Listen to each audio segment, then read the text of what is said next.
How many shows have you guys done on your guys' release?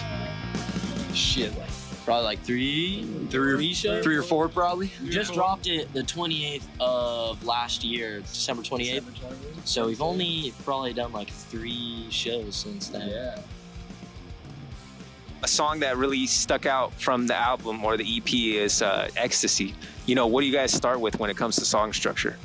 I mean, usually like one person, you know, whether it's him or whether it's Braden or whether it's me or whatever, like somebody comes with a riff, everybody just kind of starts adding on to it and start building off of it, and then they have lyrics usually in their notes and stuff that they can put to the songs and figure out rhythms. kind of bouncing off back each other, or, you know, sometimes with like Can't Hardly Wait, like he wrote that by himself. So where did you guys get the idea for the artwork? Where did that come from? Well, that came from I'm not from Benicia, but the other 2 guys are, and we've been based out of Benicia our whole, you know, time of being a band. There's a lot of fuck ton of refineries around there, like all in the general vicinity. Like the outside has a bunch of refineries and industrial stuff, so that's kind of like the essence. It kind of signified like, you know, starting from somewhere. And now we're kind of here, but we're still, you know, still in the refinery town. But, you know, it's kind of a memento, too, because our first ever set of band pictures are in front of these refineries. So it was kind of like, you know, hometown heroes, the refinery guys, you know. Exactly. You got a fucking refinery like 2 miles from my house, and that one is the Rodeo refinery right on the cover. Just like, what, 10 minutes, 10, 15 minutes from Benicia? Yeah.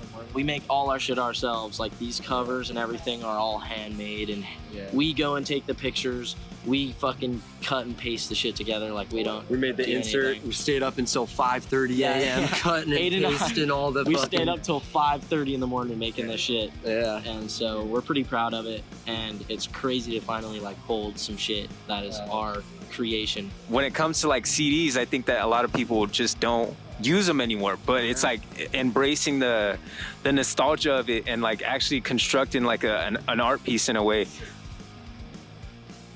Where do you guys say you would pull inspiration from? Like what bands are you guys pulling inspiration from when it comes to making music? All over the place, whether it's from, you know, like the grunge giants of Alice in Chains to, you know, 80s skate punk to shit all over. It's really kind of what we're feeling at that time. Like Can't Hardly Wait, you know, that was kind of like our take on like a Husker Du state. What were you saying, man? I'm sorry. Well, I'm just saying, you know, we draw like every song on this EP is slightly different, you know, in and of its own nature. So we draw influences from, you know, kind of new wave stuff to post-punk stuff to like grunge stuff to 80s skate punk to hardcore. You know, we kind of like to be all over the place because us 3, we listen to all sorts of genres, you know. We're into a lot more than just one thing.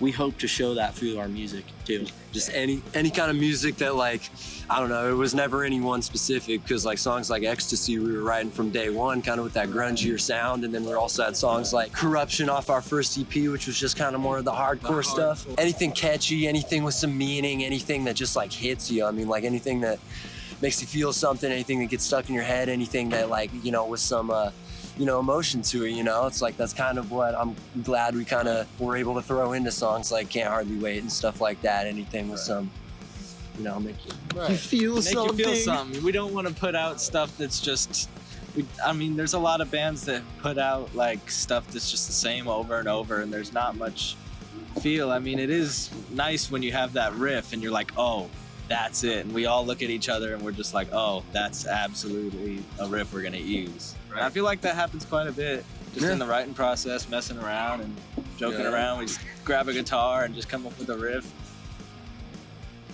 When can we expect new music from you guys? And as far as keeping the same sound, or would you guys be switching it up in the future, or are you guys gonna be experimenting? What's the deal with that? Is it too early to speak on that? So the next release is gonna happen in March. It's gonna be fully our take on like an 80s Oxnard, you know, real snarly skate punk song. As for like our overall sound, if you listen to our early music and the stuff we've done now, you know, you can kind of hear a progression. So who knows what's in the future? Right. It'll be all sorts of stuff. You are? I am Braden Cohn, the drummer. I'm Aiden Schultz, I play guitar and sing. I'm Harley Holderby and I play bass and sing.